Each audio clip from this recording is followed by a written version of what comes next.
प्रिय छात्र, आप सब कैसे हैं? मैं रंजित रंजन आप लोग का बहुत-बहुत स्वागत करता हूँ। आप सभी के लिए बिहार बोर्ड एग्ज़ाम 2026 में जितने भी हमारे विद्यार्थीगण एग्ज़ाम देने वाले हैं, उनके लिए ये वीडियो बहुत-बहुत इम्पोर्टेंट है। आप सभी के लिए मैं शॉर्ट टाइप क्वेश्चन यानी बोर्ड के एग्ज़ाम में जो 2 नंबर का क्वेश्चन पूछता है, वो मॉडल सेट का इम्पोर्टेंट क्वेश्चन लेकर आए हैं, जो कि बहुत-बहुत इम्पोर्टेंट है। ठीक है? आइए पहला क्वेश्चन समझते हैं। यूक्लिड विभाजन एल्गोरिथम का प्रयोग कर 135 और 225 का मौसा ज्ञात करें। ठीक है? यूक्लिड विभाजन एल्गोरिथम का प्रयोग करके क्या निकालना है? मौसा। मौसा को ही एचसीएफ कहा जाता है। एचसीएफ का full form highest highest common common factor होता है। एफएससी-ट्यूआर फैक्टर। ठीक है? एचसीएफ का full form highest common factor होता है। इसको कौन-सा विधि से करना है? यूक्लिड विभाजन एल्गोरिथम विधि से करना है। तो आइए फर्स्ट ऑफ ऑल पहले यूक्लिड विभाजन एल्गोरिथम क्या होता है, उसके बारे में समझते हैं। तो यूक्लिड यूक्लिड जो है एक गणितज्ञ साहब थे, ठीक है? उन्होंने जो डिविजिबल टेस्ट पे यानी जो भाग दिया जाता है, उसपे उन्होंने जाँच किया कि जो भाज्य होता है ये भाज्य भाज्य को ए से सूचित कर लिए उन्हें, ए से डिनोट कर लिए और ये होता है भाजक। भाजक उन्होंने बी से डिनोट कर दिए और भागफल भागफल को उन्होंने क्यू से डिनोट कर दिए और जो यहाँ पे शेष बचता है, शेषफल उसको कैसे डिनोट कर लिए? उन्होंने आर आर से डिनोट कर दिए। अब इसको उन्होंने क्या किए कि हम लोग डिवाइड टेस्ट करते हैं, भाग का जाँच करने के लिए फ़ॉर्मूला होता है, भाज्य बराबर भाज्य गुणे भागफल और प्लस क्या होता है दोस्तों? शेषफल। ये तो सबको पता होगा कि भाज्य बराबर भाज्य गुणे भागफल और प्लस क्या हो जाता है? शेषफल होता है। ठीक है? तो इसी फ़ॉर्मूला के द्वारा उन्होंने क्या किया कि भाज्य बराबर यानी भाज्य को ए से डिनोट करने ए बराबर भाजक बी यानी भाजक गुणे भागफलन बी गुणे क्यू और प्लस शेषफल जो होता है आर उन्होंने जोड़ दिए। तो देखिए ये बराबर बी क्यू में गुणा किए तो बी क्यू प्लस का हो गया आर यानी ये बराबर बी क्यू प्लस आर हो गया। इसी को कहा जाता है, इसी को यूक्लिड विभाजन एल्गोरिथम कहा जाता है। क्या कहा जाता है? यूक्लिड विभाजन एल्गोरिथम कहा जाता है। इसी को कहा जाता है यूक्लिड यूक्लिड विभाजन विभाजन एल्गोरिथम एल्गोरिथम। ठीक है? अब देखिए, इसमें भी एक बात समझने वाला होता है। इसमें समझने वाला बात होता है कि जहाँ जहाँ देखिए, जहाँ 0 से 12 या बराबर हो सकता है क्या जी? जहाँ देखो जो शेषफल होता है, वो 0 से हो सकता है या 0 से बड़ा हो सकता है शेषफल हमारा 8। इससे बड़ा हमेशा क्या होता है? भाजक। भाजक यानी कि हमेशा शेषफल से क्या होता है बाबू? बड़ा होता है। तो ये भी कभी-कभी पेपर में पूछ दिया जाता है ये चीज़ को। ठीक है दोस्तों? अब आइए अपने सवाल पे। हमारा सवाल था कि यूक्लिड विभाजन एल्गोरिथम का प्रयोग करके क्या निकालना था? इसका एचसीएफ निकालना था। ठीक है दोस्तों? तो इस सवाल का सॉल्यूशन आपको बहुत अच्छे से समझा रहे हैं। आइए इसको इरेज़ कर देते हैं। चलिए, हम लोग यूक्लिड विभाजन एल्गोरिथम समझ गए। अब इस सवाल को समझते हैं। देखिए ध्यान दिया जाए। अब इस सवाल का सॉल्यूशन यहाँ से हम करते हैं, आंसर या सॉल्यूशन जो भी लिखिए लीजिए। इसको बहुत आसान से बता रहे हैं बाबू। देखिए यहाँ पे, इसमें यहाँ पे बड़ा नंबर क्या है? बड़ा नंबर है 225। छोटा नंबर क्या है? छोटा नंबर 135। तभी मैंने डिविजिबल मतलब अभी मैंने यूक्लिड विभाजन एल्गोरिथम का जो मैंने थ्योरम बताया, जो फ़ॉर्मूला बताया, इसमें क्या होता है?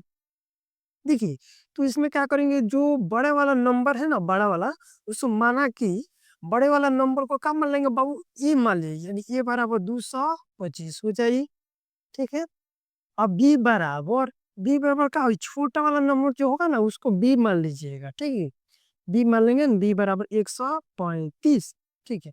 सबको पता है कि कभी भी भाग दिया जाता है तो छोटा से बड़ा में भाग दिया जाता है। ठीक है?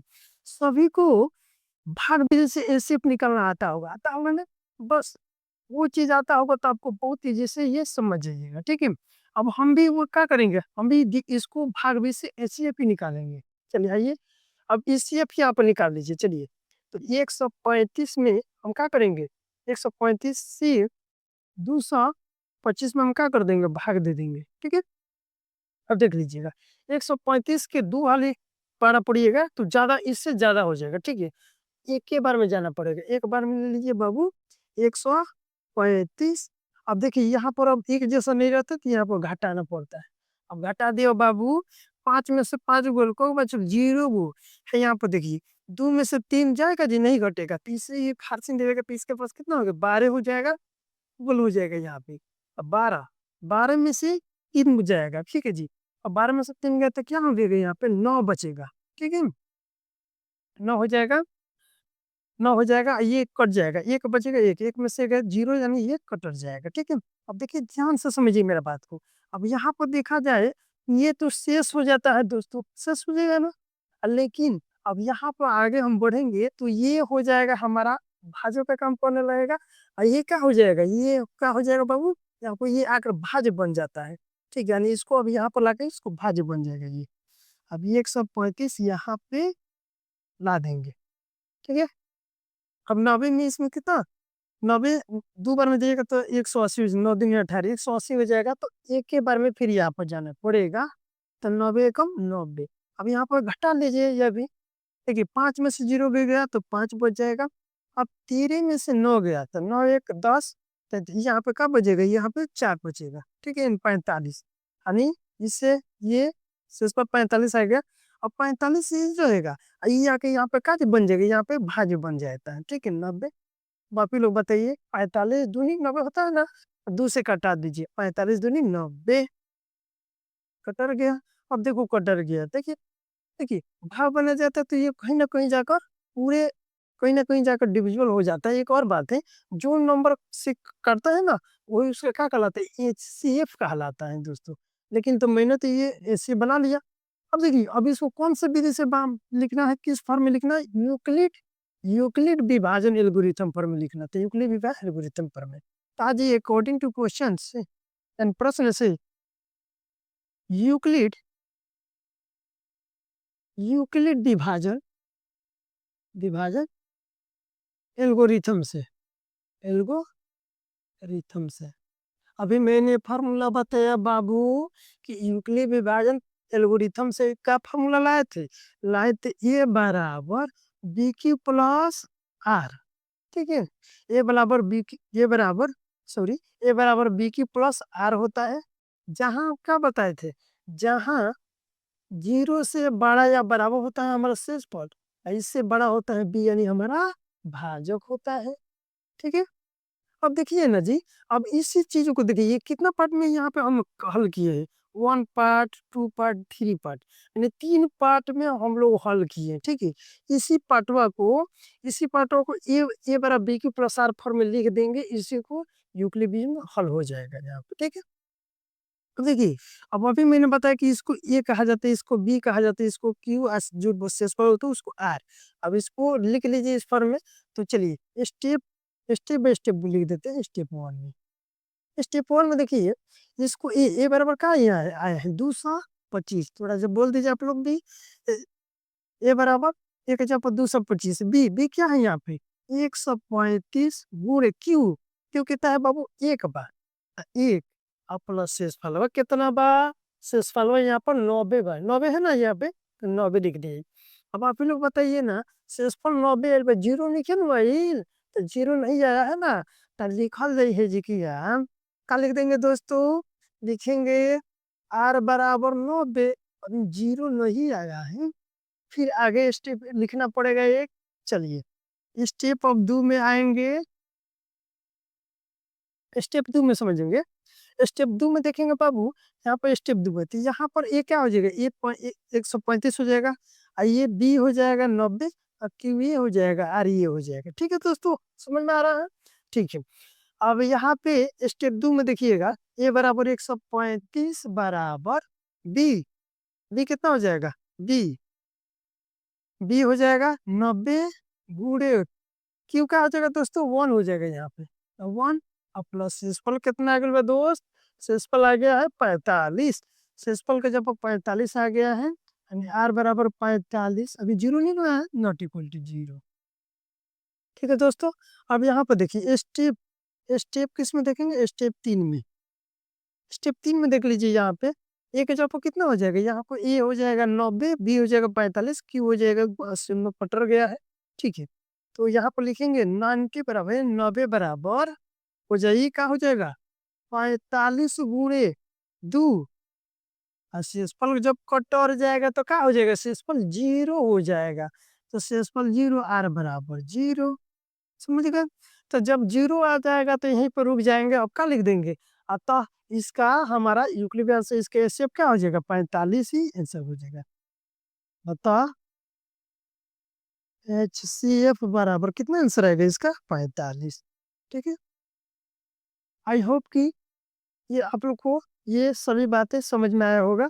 ठीक है चलिए अब नेक्स्ट क्वेश्चन समझते हैं जी दोस्तों। तो दूसरा नंबर आप लोग को एक क्वेश्चन आप लोग को देखिए दूसरा नंबर इंपोर्टेंट क्वेश्चन ये भी इंपोर्टेंट क्वेश्चन देखो दोस्तों संख्याओं 72 और 120 का लसा का मतलब एलसीएम लोवेस्ट कॉमन मल्टीपल। ठीक है देखिए दो नंबर क्वेश्चन देखते हैं बाबू आप। ठीक है 2 नंबर क्वेश्चन है संख्याओं 72 और 120 का लसा यानी एलसीएम अभाज्य गुणनखंड विधि से ज्ञात करना। ठीक है जी तो देखिए ये सब सवाल एलसीएम निकालना इसमें हम आपको दोनों सिखाएंगे एसीएफ और एलसीएम अभाज्य गुणनखंड विधि से निकालना दोनों सिखा देंगे। आइए बहुत इजी ये भी सवाल है इसका आंसर कैसे आप बनाइएगा। देखिए सबसे पहले हम फैक्टर तुलना फैक्टर तो सबको आता है ना जी बिल्कुल आता है ना। ठीक है आइए तो सबसे पहले हम फैक्टर तोड़ते हैं यानी गुणनखंड इसका तोड़ते हैं 72 का तोड़ लीजिए और 120 का गुणनखंड तोड़ लीजिए दोस्तों। आइए इसमें 2 से गुण फैक्टर तुलना आता है ये फैक्टर भी तोड़ा जाता है तो आभाज्य संख्या का फॉर्म में तोड़ा जाता है यानी 2 3 5 7 11 13 यानी इत्यादि बहुत सारा नंबर उस रूप में तोड़ा जाता है। तो 2 से वो सबको पता है इसका आधा करेगा 72 का आधा क्या होता है एक भाग दीजिए 3 दूनी 6 1 और 2 छक 12। ठीक है 36 दूनी 72 होता है 2 से फिर 18 दूनी 36 फिर 2 से 9 दूनी 18 अब 2 से 9 तो डिविजन नहीं होगा भाग नहीं लग पाएगा अब किससे कटाइएगा 3 से 3 3 का 9 3 का 3 तब आराम से प्यार से समझना है दोस्तों। ठीक है चलिए अब इसको समझ लीजिए ये भी गुणनखंड तुलिएगा तो 120 का आधा कितना होगा 60 होता है 60 ये क्या हो जाएगा 2 से 30 का हो जाएगा 2 से 15 दूनी 30 फिर 2 से 2 से तो कटबे ना करी यार अब देखल जाओ एकरा के अब 2 से ना कटा कैसे कटौली 3 से कटौली 3 5 15 5 कम 5 अब देख लीजिए मेरे बाबू लोग अब मैंने गुणनखंड तोड़ दिए ना अब आ जाइए तो 72 यानी 72 के गुणनखंड अब क्या लिखिएगा जो गुणनखंड पूरे लिख लीजिए 2 गुणे 2 गुणे 2 गुणे 3 गुणे 3। अच्छा बताइए एक और बात बताते हैं इसको गुणनखंड रूप में तो थोड़े हैं इसको ऐसा भी लिखा जा सकता है 2 कितना बार आए हैं 2 3 बार आए हैं तो 2 लिख लीजिए और 2 3 बार 1 बार 2 बार 3 आ लिया है तो इसके पावर में 3 लगा लीजिए। चलिए अब आप लोग बताइए 3 कितना बार आया है 2 हाली बार 3 के पावर लिखिए 2 लिख दिए ठीक बा। अच्छा 2 3 हलिया है तो 2 के पावर 3 और 3 2 वाले 3 के पावर 2 लिख लिए। चलिए बहुत बढ़िया फिर 120 का मैंने गुणनखंड जोड़ेंगे यहाँ पे तो उसका जो तोड़े हैं लिख लीजिए यहाँ 2 गुणे 2 गुणे 2 गुणे 3 गुणे 5 यानी इसका गुणनखंड का अब हो गया देखिए 2 दूनी 4 4 दूनी 8 8 45 40 में 3 से गुणे 4 3 बार 120 आ जा रहा। और देखिए यहाँ पर भी 2 देखा जाए तो कितना बार आया है 2 3 बार आया है यहाँ पर भी आया है ना दोस्तों। ठीक है तो 2 के पावर हम 3 लिख सकते हैं। आप ही बताइए 3 कितना बार आया भेजे ये खाली एक बार आया है तो एक बार लिख लीजिए 3 के पावर 1 गुणे 5 कितना बार आया है जी 5 भी एक को बार आया है। ठीक है तो 5 के पावर 1 लिख दीजिए यहाँ पे। ठीक है दोस्तों एकदम हावड़ा नहीं है एकदम प्यार से आराम से मैथ सीखिए तो हम आपको मैथ में चैलेंज देते हैं आपको सभी जितना इम्पोर्टेंट क्वेश्चन है, सभी क्वेश्चन हम आपको बता देंगे, ठीक है? चलिए, अब इसको हमको निकाल लेना। अब देखिए क्वेश्चन हमको कह रहा था खाली एलसीएम निकालने के लिए, यानी लॉसा निकालने, लॉसा का मतलब लघुत्तम समापवर्तक निकालना था। अब हम दोनों निकाल के चलेंगे, ठीक है? तो एचसीएफ निकालने के लिए बता देते हैं क्या होता है बाबू। देखो, जो गुणनखंड तोड़ने के बाद जो दोनों में कॉमन हो, दोनों में जो शामिल हो नंबर, ठीक है? देख लीजिए कौन कौन शामिल है। जो दोनों में शामिल नंबर होता है, अगर उसको आप गुणा कर लीजिएगा तो क्या निकल जाता है हमारा एसीएफ। एसीएफ का मतलब मौसम निकल जाता है। एसीएफ का मतलब मौसम निकल जाता है दोस्तों, ठीक है? एकदम समझ लीजिए मेरी बात। देखो, जो दोनों में शामिल, जो दोनों में कॉमन होता है, गुणनखंड तोड़ने के बाद जो दोनों में कॉमन होता है, उसी चीज को लेकर गुणा कर लीजिए आप, तो आपका क्या निकल जाता है? एचसीएफ निकल जाता है बाबू। देखो, तो के मिल जाता है जी किया।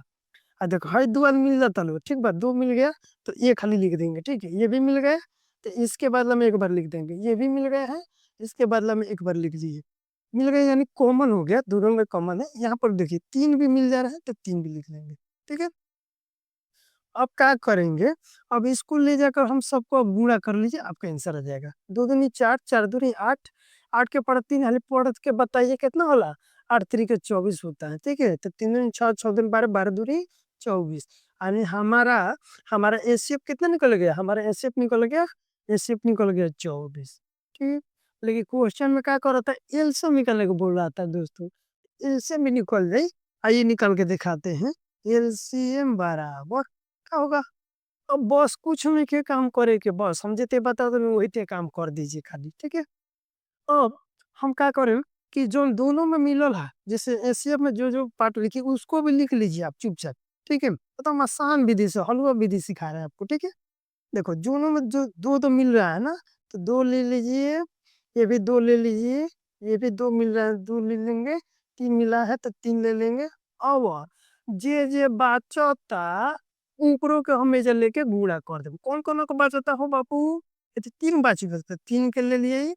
अरे और का बचा 5 बचा तो 5, अब पांचों को हम जी किया ले लें, ठीक बा? अब आगे हम अपना भाषा में हो, ठीक है? एकदम दिमाग में घुसा देंगे आपके मत, ठीक है? आइए समझिए। अब हम एक के गुणा कर लेता, नहीं गुणा कर लिया जाए। 2 दूनी का 4, 4 दूनी का 8, 8 त्रिक का 24, 24 हो गया। आइए गुणा कर लीजिए, 5 तिहाई 5 तिहाई 15, ठीक है? अब 24 में 15 से गुणा कर लीजिए, आपका आंसर आ जाएगा, ठीक है? नहीं आता था ये ना सिखा देते हैं। और 24 में आप 15 से गुणा करिएगा, शॉर्टकट बता देते हैं। तो देख लीजिए, पांचों का 20 कर 0, पांचों का 20 कर 0, हाथ में लगा 2, ठीक है? पांदुनी का 10, पांदुनी का 10 और 4 एकम 4 जोड़ लीजिए, कितना हो जाएगा? 4 2 6, 4 2 6 हो जाएगा। एक यानी टोटल 16 हो जाएगा। तो 16 का क्या हो जाएगा? 4 2 6 1 16, 16 16 का 6 लिख लीजिए, हाथ में क्या लगा? 1। अब 2, अब 2 से 2 के पढ़ाई खाली पढ़ लीजिए, 2 एकम 2, एक हरसम जोड़ लीजिए तो 3, यानी इसका एलसीएम गुणा करिएगा तो कितना हो जाएगा? 360 हो जाएगा। कितना हो जाएगा दोस्तों? 360 हो जाएगा, ठीक है? तो इस प्रकार हमारा इसका आंसर भी क्या हो जाएगा? इसका एलसीएम क्या हो जाएगा बाबू? 360 हो जाएगा, ठीक है? पूरा समझ में आया एक बार? चलिए, यानी 24 में आप 15 से गुणा करिएगा तो कितना होना चाहिए? 360 होना चाहिए, ठीक है? इस प्रकार आप लोग को सभी को समझ में आता होगा, ठीक है?